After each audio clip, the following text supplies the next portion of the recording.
মাত্র ১.৫ মাসের এক আইপিএল সিজন থেকে এর মালিকরা মার্কেট থেকে তুলে নেয় হাজার কোটি রুপিরও বেশি। এদের মধ্যে বেশ কয়েকজন বলিউড সেলিব্রিটিও আছেন। আজ আমরা জানব টি-20 ক্রিকেট থেকে কে কত টাকা ইনকাম করেছেন। চলুন জেনে নেওয়া যাক। প্রথমে শুরু করছি বলিউড বাদশাহ শাহরুখ খানকে দিয়ে। আসলে কিং খানের ব্যবসা বুদ্ধি বরাবরই প্রখর। আমরা সবাই জানি রেড চিলিস হচ্ছে শাহরুখ খানের মাদার কোম্পানি। এর আন্ডারে তার ফিল্ম প্রোডাকশন, স্পেশাল ইফেক্ট থেকে শুরু করে রিয়েল এস্টেট বা রেস্টুরেন্ট সব ব্যবসায় আছে।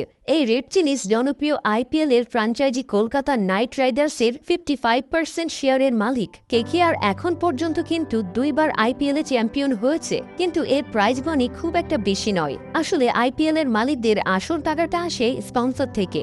এজন্যই দেখা যায় যে বিভিন্ন স্পন্সরদের লোগো বসাতে ক্রিকেটারদের জার্সিতে আর এতটুকুও জায়গা ফাঁক থাকে না। আর এজন্যই কেকেআর এর ব্র্যান্ড ভ্যালু এখন প্রায় $80 মিলিয়ন। এছাড়া টেলিভিশন রাইটস, অ্যাপিয়ারেন্স ফি সব মিলিয়ে প্রতি সিজনে শাহরুখ খানের আয় 200 কোটি রুপির মতো। এই কলকাতা নাইট রাইডার্সেরই কো ওনার হচ্ছেন 19 হার্থক নায়িকা জুহি। প্রিয় বন্ধু শাহরুখ খানের পরামর্শে তিনি আইপিএল এ ইনভেস্ট করেছিলেন, আর এটা তার জীবনের সেরা বিজনেস ডিসিশনগুলোর মধ্যে একটা। সিনেমা করে তিনি যা ইনকাম করেছিলেন তার অনেক গুণ বেশি টাকা তিনি তুলে এনেছেন টি-20 ক্রিকেট থেকে। অবশ্য তার সাথে ব্যবসায়ী স্বামী জয় মেহতাও আছেন। তারা দুজনে মিলে কেকেআর এর 45% শেয়ারের মালিক। ফলে প্রতি সিজন শেষে তাদের ব্যাংক ব্যালেন্স 150 কোটি রুপির মতো বেড়ে যায়। আইপিএল এ সবচেয়ে হতভাগা টিমগুলোর মধ্যে একটা হচ্ছে পাঞ্জাব কিং, যারা কখনো চ্যাম্পিয়ন হতে পারেনি।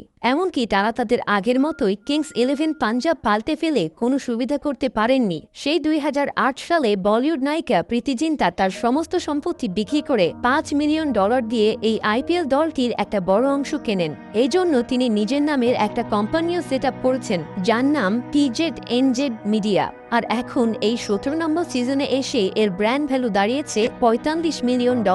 তাই কাপ জিততে না পারলেও প্রীতি জিন্টার ব্যাংক ব্যালেন্স কিন্তু বেড়েই চলেছে। ফ্যানদের অনেকেই জানেন না যে 19 আরেক হট নায়িকা শিল্পা শেট্টি কিন্তু আইপিএল এর টিম রাজস্থান রয়্যালসের 12% শেয়ারের মালিক ছিলেন, কিন্তু তার স্বামী রাজ কুন্দ্রার সব ব্যবসায় মনে হয় 2 নাম্বার। যাই হোক, তাই 2015 সালে সুপ্রিম কোর্টের নির্দেশে তাদের এই পুরো শেয়ার বিক্রি করে দিতে হয়। শিল্পা অবশ্য এই টাকাটা নষ্ট করেননি। এছাড়া ক্যাটরিনা কাইফও এই সিজন থেকে চেন্নাই সুপার কিংসে যোগ দিয়েছেন ব্র্যান্ড অ্যাম্বাসেডর হিসেবে, আর এজন্যই তিনি চার্জ করেছেন ক্যাশ 20 কোটি রুপি।